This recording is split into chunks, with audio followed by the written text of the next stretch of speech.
Today, I thought I would do another comment video because you guys seem to really enjoy these, and I enjoy making them too. I think it's a good way for me to reply to the comments that you guys are making in a more public manner than me just answering them in the actual comment section, and I also think it's a good way for me to answer questions that I get asked like 5 times a video. So starting off, I have a comment, and this one was made in anger, I think, but it says, makes a nice vid explaining the deck and its plays, doesn't give deck list. If you haven't noticed, I pretty much never give deck lists out for the Yu-Gi-Oh! Pro replays that I've done, and I get requests a lot to post them, but there's basically 2 reasons that I don't do that. And the first one is that when you post a deck list in a video that's a Yu-Gi-Oh! Pro replay, I feel like a lot of people just click and scroll to the deck list just to take it. And while I don't necessarily have anything against net decking as a form, I feel that that really cuts into the watch time. And if you don't know, I mean, I talk about YouTube algorithms a lot, but watch time is really important. And when I used to post DN deck profiles, the watch time in those videos would literally be 5 seconds. And my average watch time is like 4 to 5 minutes. So when you have a whole video that the average watch time is 5 seconds, that is just not okay. People are just opening the video. They're not listening to you talk about it. They're just stealing it. And like I said, it's not the stealing part that's like frustrating, it's the fact that none of the video gets watched. Like, what's the point of even making it? So I don't post it because I want people to actually watch the video and hear me talk about it. Also, in pretty much all of the replays, I've switched the deck up in between every single game. As I'm testing it, I keep switching cards out for different cards, and then what happens is there's a replay with 8 different gameplays, and 4 of them have different lists. So it's like, which lists do I show? I don't want to restrict myself because sometimes like the earlier builds aren't very consistent, but it goes off like occasionally. So I at least want to like post that, you know. And yeah, so those 2 reasons are why I don't really post the deck profiles of the decks that I play, just because it's changing, and also because then no one would listen to me talk, and that's kind of the whole point of this. That's the whole point of the system, you guys. You're supposed to listen. Anyway, the next question was, while we are on the topic of buying stuff and cards just collecting dust in the corner, how many decks do you currently own? How many do you actually still use? This was a weird question because I don't really have, I mean, like, I have a lot of deck skeletons, but I don't have like extra playsets of cards. And I mentioned this in, I think, the first Q&A video where I talked about like Brilliant Fusion and Soul Charge and stuff, but I don't really have extra copies of cards. So in my room right now, I just have like way too many stacks of just deck cores. And then for deck profiles, I just dig through a bunch of cards and put them together. So I don't really have, at any given time, I only have like 1 deck that's put together, maybe like 1.5, or one's like only missing a side deck or something. But generally speaking, I just have a lot of deck cores and then 1 deck that I'm actually playing. You forgot X-Sabers, you know, the archetype that he was made for? This was commented on the Invoker video. Invoker is really bad at X-Sabers, in my opinion. If Bogart Knight like triggered off of it, that'd be pretty cool, but it doesn't because it's only off a normal summon. So yeah, I don't think anyone really plays Invoker in X-Sabers. I mean, I guess maybe you would if you were playing like rats in there, but at that point you're playing it just for the zoo, not for the X-Saber cards. But yeah, Invoker ironically has always been pretty mediocre in X-Sabers, and no, I did not forget him on the top 5 list. I just don't think he's very good in that deck. It is difficult to listen to Dzeeff bitch this much. He's a decent YouTuber, but accept that you are dealing with a bad draw algorithm and deal with it. This was a comment on the video that I did where John and I dueled each other while he was playing Dinosaur Lightsworns and I was playing Fluffles. This was a 30-minute video, and in the video I am more than 10 shots deep. I know in the comments I put that on 10 shots deep. I'm definitely more than 10 shots deep, and it got a lot of negative responses, I'll be honest.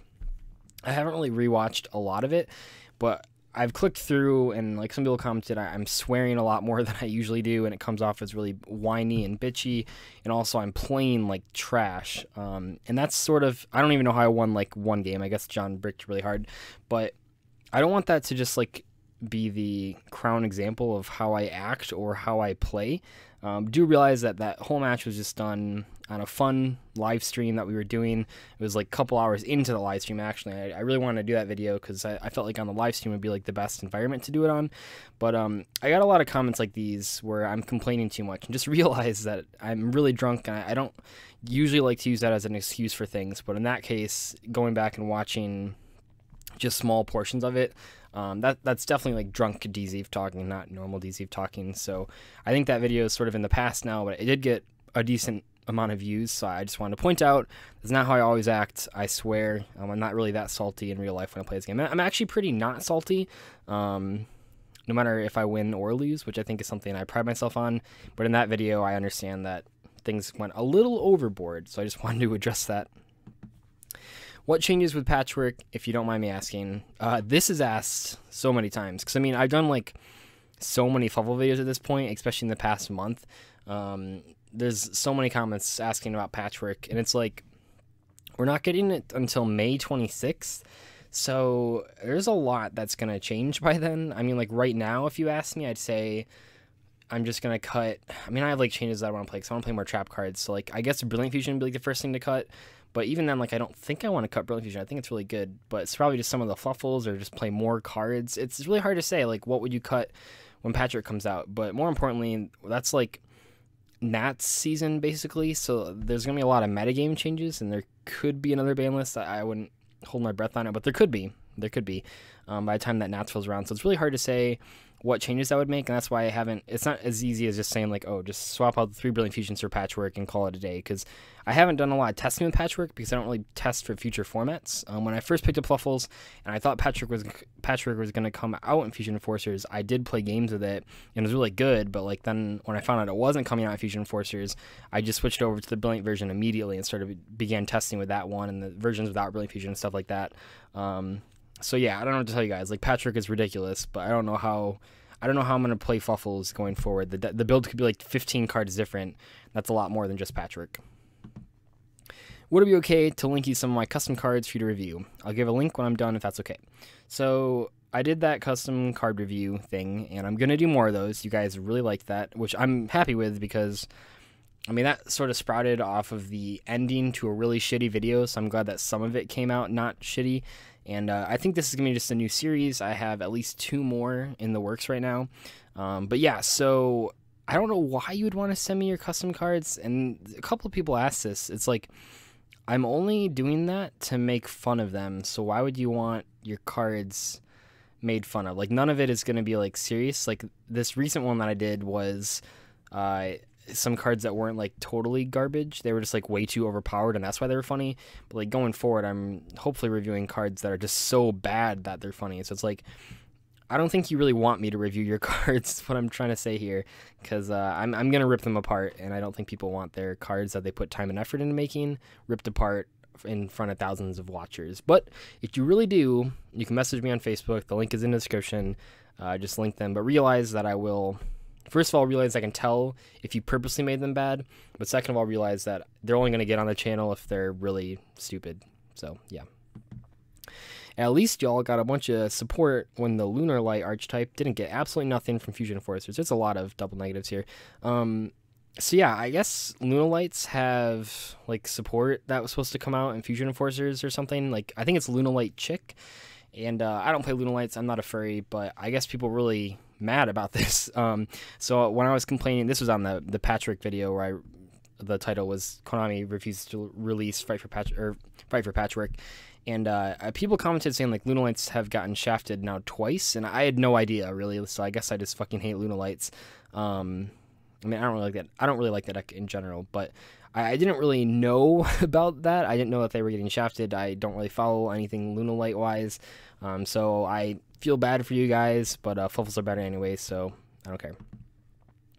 Bless you to the lazy lady sneezing. So in one of the videos that I posted, someone commented this because my girlfriend sneezed in the background while I was recording, but it was like 5 minutes in the video, and all these videos are done in like one take.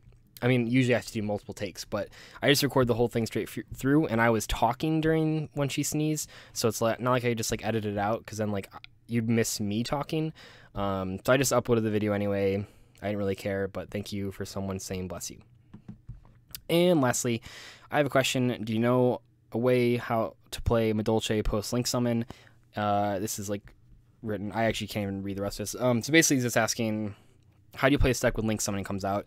This has come up on virtually every single deck profile I've done and all the duel videos I've done. I have no idea. There's my answer. Link Summoning is really far away. I don't think that you need to worry about it right now. I think people asking me, should I invest in Fluffles because Link Summoning is coming out? It's like, Link Summoning isn't coming out until August, so like Fluffles are like $45. Like most of your investments in Yu-Gi-Oh aren't gonna last that long anyway, so stop worrying about Link Summoning so much. But I don't play future formats. I don't worry about that kind of stuff. I'm living in the now, so I don't worry about Link Summoning. When it happens, I'll get there. And then I'll worry about how to play Fluffles when Link Summoning comes out. If I'm even still playing the deck, who knows? But I'm not going to make any Link Summoning videos. I'm just not going to, at this point at least. I don't foresee myself making them. So please stop asking me how I would play the deck in Link Summoning, because I have no idea. I don't have time. I barely have time to test the decks or make the deck profiles anyway. I definitely don't have time to, on top of that, test them for Link Summoning, something that will come out in August, way beyond when these decks are probably still relevant. So there's my answer to that question. Anyway, hopefully you guys enjoyed this video. I'll see you later. Bye.